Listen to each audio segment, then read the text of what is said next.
Vous avez pu éventuellement peut-être discuter avec certains des prisonniers qui ont été faits. Il y a eu des échanges comme ça entre vous, hors combat? C'est assez compliqué au niveau du langage et en général, ils sont pas très très fans de rencontrer des étrangers. Ah oui, pourquoi? Ils aiment pas ça du tout? Bah, on est vraiment les gros mercenaires nazis dans leur propagande, donc du coup, ouais, non, c'est ceux qui sont vraiment bien ancrés dans la propagande, ils nous aiment pas trop. On sent évidemment votre engagement, Maxime, et on sent, vous l'avez dit déjà, que vous étiez prêt à aller jusqu'au bout avec les Ukrainiens. Mais hier, le chef d'état-major américain a dit que les Ukrainiens, il y avait une très faible probabilité pour qu'ils reconquièrent l'ensemble de leur territoire. Est-ce que, du côté des soldats, des combattants, c'est un discours qu'on accepte ou au contraire, autour de vous, on dit pas du tout, on lâchera rien jusqu'à ce qu'on ait tout récupéré, y compris la Crimée? Ah, les Ukrainiens veulent récupérer tout le territoire, ça c'est clair et net. Après, de là, est-ce qu'on en a les capacités opérationnelles? Ça fait des années que la guerre se passe dans le Donbass. Je pense que ça va être compliqué.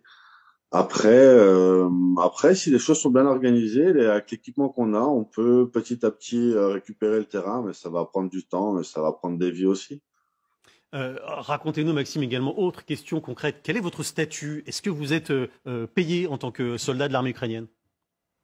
Oui, oui, oui, comme tout soldat de l'armée ukrainienne comment dire, qui est ukrainien, je suis payé. Et vous touchez combien?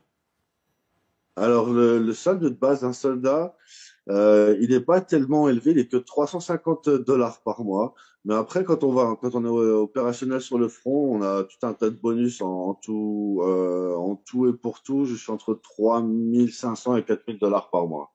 Et tout ça est bien organisé, il n'y a pas de corruption, parce qu'on sait que c'est un pays, l'Ukraine, où la corruption est évidemment très présente. Le président Zelensky, d'ailleurs, en a reparlé encore aujourd'hui. On va pas se le cacher, hein, tout le monde le sait, tout le monde le sait, la corruption elle est courante en Ukraine. Nous, nos paies, elles tombent normalement sur nos comptes en banque, compte officiel ukrainien. Tout se passe bien de ce côté-là. Au niveau des armes, tout est bien compté. Au niveau de l'équipement qu'ils nous donnent, tout est bien compté. Il y a vraiment pas mal de choses qui sont faites. Après, il y a forcément des choses qui passent un peu à travers.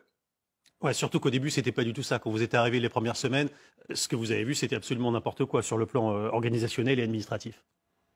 C'était l'urgence totale. En 15 jours, le pays s'était fait envahir de partout. Personne n'était prêt. Le gros des troupes était soit encerclé, soit sur le front et déjà très fatigué. C'était une situation d'urgence, donc c'est normal que l'organisation ne suivait pas.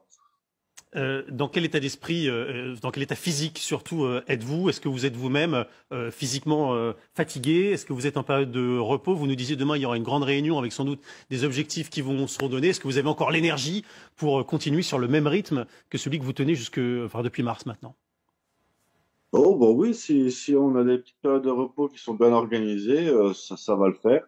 Après, des bonnes rotations sur le front avec le reste des armes, et ça devrait aller. La fatigue, il y en a un petit peu, mais bon, ça va. Ça va. Et vous êtes dans une unité où je l'ai dit, il y a beaucoup d'étrangers. Il y a d'autres Français ou pas?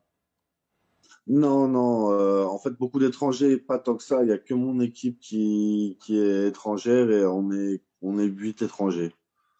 Il y a notamment ce frère Macer Gifford qui communique beaucoup sur les réseaux. On a passé quelques vidéos de lui dans cette émission, qui a diffusé aussi des photos de vous. Il y a un esprit de corps très fort entre vous, entre les différents étrangers qui sont mus par la même chose, ce sont les mêmes motivations qui les ont conduits là.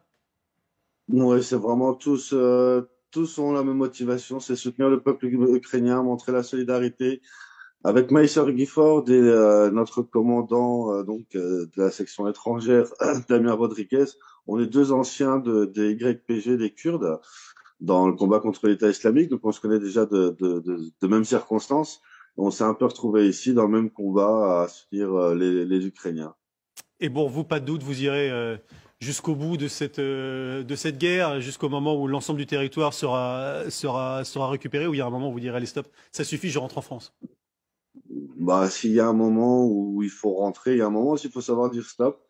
Pour le moment, ça va. Si un jour faut stopper, ben on se mettra en pause on verra bien. Mais là, pour le moment, on continue.